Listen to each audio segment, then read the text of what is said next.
बताना चाहूंगी प्राचीन भारतीय इतिहास के स्रोतों के बारे में। इतिहास अतीत में घटित उन घटनाओं का वृत्तांत होता है जो हमें उल्लेखनीय घटनाओं को हम एक क्रमबद्ध रूप से जमाते हैं और उन प्राचीन तथ्यों से चुनकर जो महत्वपूर्ण घटनाएं घटित हुई अतीत में उनसे हम इतिहास का निर्माण करते हैं। अब इतिहास को जानने के साधन क्या है, तो मोटे तौर पर इतिहास को जानने के साधनों को हम दो भागों में विभाजित कर सकते हैं। उसमें एक है साहित्यिक स्रोत और दूसरा है पुरातात्विक स्रोत। साहित्यिक स्रोतों में जो साहित्य के रूप में हमें लिखित साहित्य प्राप्त हुआ है वो साहित्यिक स्रोत कहलाता है। वहीं खुदाई में प्राप्त अवशेष, महल, मूर्तियां, मंदिर, स्तंभ और सिक्के और अभिलेख पुरातात्विक स्रोतों की श्रेणी में आते हैं। जहां तक प्राचीन काल के साहित्यिक स्रोतों की बात है तो हमें बड़े संख्या में प्राप्त होते हैं और इन साहित्यिक स्रोतों को हम तीन भागों में बांट सकते हैं। पहला है धार्मिक साहित्य, दूसरा है धर्मेतर साहित्य और तीसरा है विदेशी यात्रियों से प्राप्त वृत्तांत। सबसे पहले मैं आपको बताना चाहूंगी धार्मिक साहित्य के बारे में। तो प्राचीन भारतीय इतिहास में अनेक धार्मिक ग्रंथों का निर्माण हुआ है जो हमें धर्म के बारे में तो जानकारी देते ही हैं, लेकिन इसके साथ साथ हमें राजनीतिक, आर्थिक और सामाजिक जानकारी भी उपलब्ध कराते हैं। प्राचीन भारतीय धार्मिक साहित्य में सबसे पहले नाम आता है वेदों का। वेदों के बारे में कहा जाता है कि प्राचीन ऋषि मुनियों के द्वारा रचे गए हैं और वेद संख्या में 4 हैं: ऋग्वेद, यजुर्वेद, सामवेद और अथर्ववेद। ये चारों वेद हमें न केवल आर्यों के भारत में आगमन के बारे में जानकारी देते हैं, बल्कि उनके यहाँ पर व्यवस्थित होने के साथ साथ उनकी सामाजिक, आर्थिक, राजनीतिक गतिविधियों की जानकारी भी उपलब्ध कराते हैं।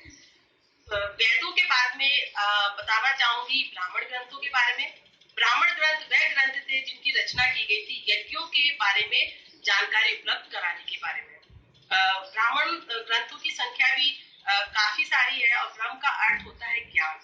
ब्राह्मण ग्रंथों के बाद में आरण्य ग्रंथों का आता है और आरण्य ग्रंथ का निर्माण जो है अरण्य में किया गया, यानी अरण्य से वन से जुड़े हुए हैं, इनको आरण्य कहा गया। और आरण्य ग्रंथ भी संख्या में काफी सारे हैं जिनमें ऐत्रेय, तैत्तिरीय, पंचवी, छांदोग्य, वृहदारण्यक आदि प्रमुख हैं। और आरण्यकों की पृष्ठभूमि पर ही जो है उपनिषदों का निर्माण हुआ।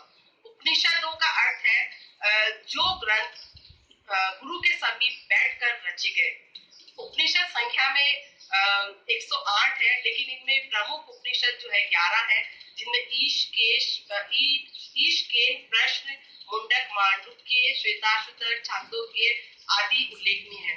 और जो उपनिषद ग्रंथ है वो हमें, जिनको वेदांत भी कहा जाता है, वो हमें सामाजिक और आर्थिक पृष्ठभूमि से अलग हटकर हमें ये जो है आत्मा का संबंध क्या है, आत्मा क्या है, परमात्मा क्या है, जीव और जगत का क्या संबंध है, मोक्ष क्या है आदि दार्शनिक जो है बातों के बारे में जानकारी उपलब्ध करवाते हैं।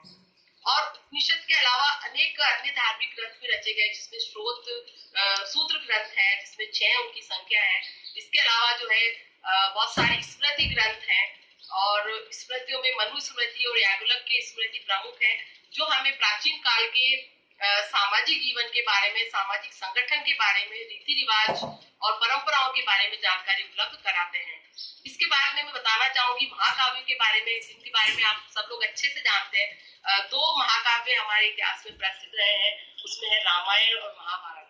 रामायण और महाभारत हमें न केवल इतिहास के बारे में जानकारी देते हैं, बल्कि हमें उस समय की परंपराओं के बारे में, समृद्धि के बारे में और उस समय की राजनीतिक, आर्थिक और सामाजिक स्थिति के बारे में जानकारी देते हैं। इनका निर्माण जो है ऐतिहासिक पृष्ठभूमि पर हुआ है। और आगे हम बात करते हैं पुराणों के बारे में। पुराण, जिनको प्राचीन आख्यान कहा जाता है, और विंटर नीड्स का मानना है कि ये जो पुराण है वो हमें प्राचीन काल के सामाजिक जीवन के बारे में और साथ ही साथ जो है हमें वंशावलियों के बारे में प्रमाणिक जानकारी उपलब्ध करवाते हैं। और अनेक प्रकार की जो है जो पुराण रहे हैं, जिसमें ब्रह्म पुराण, मार्कंडेय पुराण, शिव पुराण आदि उल्लेखनीय हैं। और धार्मिक साहित्य के बारे में भी यही कहना चाहूंगी कि जो ब्राह्मण धार्मिक साहित्य है वो हमें बहुत सारी जानकारियां देते हैं, धर्म के अलावा इतर बातों के बारे में भी बताते हैं। और धार्मिक साहित्य में दूसरा अंग आ जाता है बौद्ध धार्मिक साहित्य। अभी हमने बात की थी कि ब्राह्मण धार्मिक साहित्य के बारे में, अब मैं बताना चाहूंगी बौद्ध धार्मिक ग्रंथ भी प्राचीन काल में बहुत सारे रचे गए। उनके पहले जो पाली भाषा में लिखे गए और बाद में उनको संस्कृत भाषा जब प्रचलित हुई तो उसमें भी उनकी रचना की गई। और ये नहीं केवल हमें बौद्ध धर्म के बारे में जानकारी देते हैं और इसके साथ साथ हमें तत्कालीन सामाजिक आर्थिक गतिविधियों की जानकारी भी देते हैं। और बौद्ध ग्रंथों में सबसे प्रमुख है पिटक ग्रंथ, और ये पिटक ग्रंथ जो है त्रिपिटक है, विनय पिटक, अभिधम पिटक और सूत पिटक। ये हमें महात्मा बुद्ध के उपदेशों के बारे में और उस समय के जो उनके भिक्षु थे, उनके संगठन थे, उनके बारे में जानकारी उपलब्ध कराते हैं। उनको कैसे रहना है, उनके संगठन के बारे में, उनके आचार विचार कैसे होने चाहिए, उनकी प्रमाणिक जानकारियां देते हैं। और पिटक ग्रंथ के बाद में है जातक ग्रंथ। जातक ग्रंथ कहा जाता है कि महात्मा बुद्ध के पूर्व जन्मों की काल्पनिक कथाएं हैं। और जातक ग्रंथ हमें जो है महात्मा बुद्ध से पहले और महात्मा बुद्ध के समय की जो है सामाजिक आर्थिक सामाजिक राजनीतिक गतिविधियों की जानकारी देते हैं। और इसके बाद में जो संस्कृत भाषा में जो बौद्ध ग्रंथ लिखे गए वो भी काफी सारे हैं, जिसमें ललित विस्तार है, दिव्य वदान है, और इसके अलावा जो है बिलित उपनो वो भी एक प्रमुख बौद्ध ग्रंथ है, जिसमें यूनानी शासक मिनेंडर और बौद्ध भिक्षु नागसेन के आपस में जो वार्तालाप हुआ, मिनेंडर ने जो प्रश्न नागसेन ने पूछा, उन्होंने जो उत्तर उनको दिए, उसके बारे में वर्णन किया गया है। तो इस प्रकार जो है बहुत सारे बौद्ध धार्मिक ग्रंथ हैं, जैसे हर्षवर्धन के समय में अश्वघोष जो उसके गुरु हुआ करते थे, उनके प्रमुख आचार्य थे उस समय के, वो भी हमें काफी सारे ग्रंथ उन्होंने लिखे हैं जो हमें उस समय की जानकारी उपलब्ध कराते हैं। और इसके बाद में मैं बात करना चाहूंगी जैन धार्मिक ग्रंथों की। तो जैन धार्मिक ग्रंथों में आगम ग्रंथों का महत्वपूर्ण स्थान है, जिसमें 12 अंग, 12 उपांग, 6 छेद सूत्र और 10 जो है प्रकरण है। और इन सारे सामूहिक रूप से आगम ग्रंथ जो है हमें जैन धर्म के सिद्धांतों के बारे में जानकारी उपलब्ध कराते हैं। और साथ ही जो है आचरण सूत्र हमें बौद्ध भिक्षुओं के जीवन आचार विचार के बारे में जानकारी देता है। और भगवती सूत्र से भी हमें काफी जानकारी मिलती है। और इसके अलावा जो है हेमचंद का जो है ग्रंथ है, वो हमें जो है जैन धर्म के बारे में काफी उल्लेखनीय जानकारी देते हैं। तो हम देखते हैं कि जो धार्मिक साहित्य प्राचीन काल में रचा गया वो हमें धार्मिक, सामाजिक, राजनीतिक, आर्थिक सारी चीजों की जानकारी देता है, और हम इतिहास के बारे में महत्वपूर्ण जानकारी प्राप्त उनसे कर सकते हैं। अब इसके बाद में मैं आती हूँ साहित्यिक की स्रोत का दूसरा पार्ट है, वो है धर्म से जो इतर विषयों को लेकर साहित्य रचा गया, यानी जिनका विषय धर्म नहीं था। उसमें विष्णुगुप्त यानी कौटिल्य का अर्थशास्त्र जो हमें मौर्य काल के बारे में बताता है, उसी प्रकार जो है पृथ्वीराज रासो जो हमें पृथ्वीराज चौहान के बारे में जानकारी देता है। उसी प्रकार जो है बहुत सारे ग्रंथ है कलन के द्वारा राज तरंगिणी की रचना की गई 12वीं शताब्दी में, जो हमें कश्मीर के इतिहास के बारे में जानकारी देता है। और इतिहासकार को मानना है कि भारतीय इतिहास का पहला ऐतिहासिक ग्रंथ है जिसमें कालक्रम का विशेष ध्यान रखा गया है। इसके अलावा बहुत सारे पृथ्वीराज विजय है, बल्लाल चरित्र है, ऐसे बहुत सारे ग्रंथ हैं जिनका विषय जो है धार्मिक नहीं है।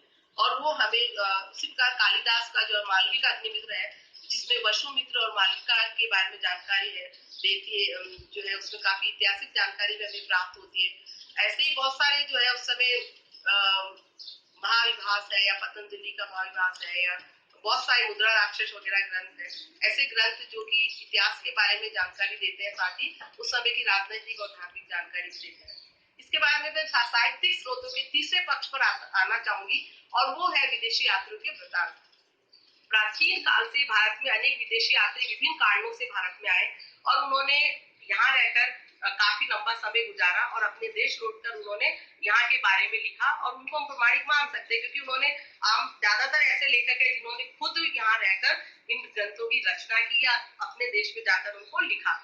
उसमें सबसे पहले जो है यूनानी लेखकों के नाम आते हैं जो सिकंदर के साथ भारत में आए थे, और यहाँ पर उसके तूफानी आक्रमणों का विवरण अपने ग्रंथों में करते हैं, जिसमें जो है स्ट्रेबो है, प्लिनी है, बहुत सारे जो है जो इतिहासकार है जिन्होंने यूनानी इतिहासकारों ने भारत के बारे में लिखा।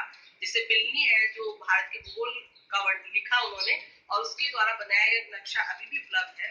और सबसे पहले जो यूनानी इतिहासकार थे जो थे हेरोडोटस, जिसको इतिहास का पिता भी कहा जाता है, उन्होंने अपने ग्रंथ में 5वीं शताब्दी ईसा पूर्व में भारत के बारे में लिखा। उसी प्रकार जो है बहुत सारे रोमन इतिहासकार थे, उन्होंने भी एरियन वगैरह है, उन्होंने यहाँ के बारे में लिखा।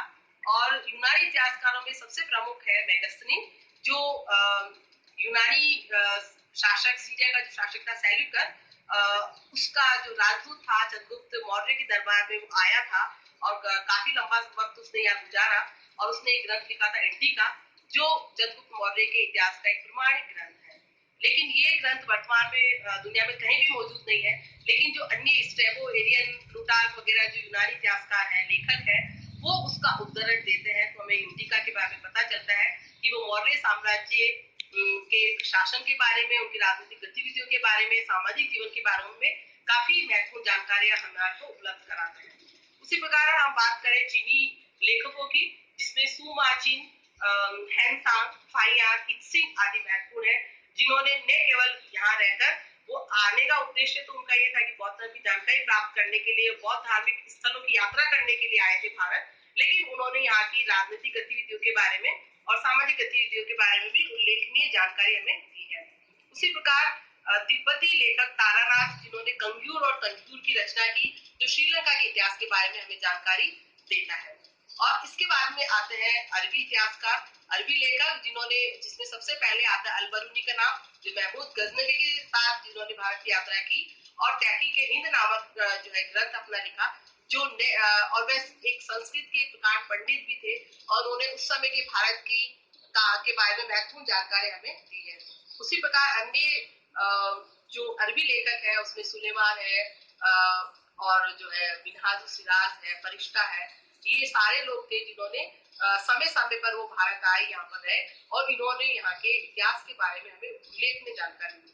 तो इस प्रकार हम देखते हैं कि प्राचीन भारतीय इतिहास को जानने के साहित्यिक स्रोत बहुत सारे हैं और आवश्यकता है कि उनमें से महत्वपूर्ण तथ्यों को हम चुने और उनके आधार पर इतिहास का निर्माण करें। और मैं सोचती हूँ कि आपको ये समझ में आएगा। धन्यवाद।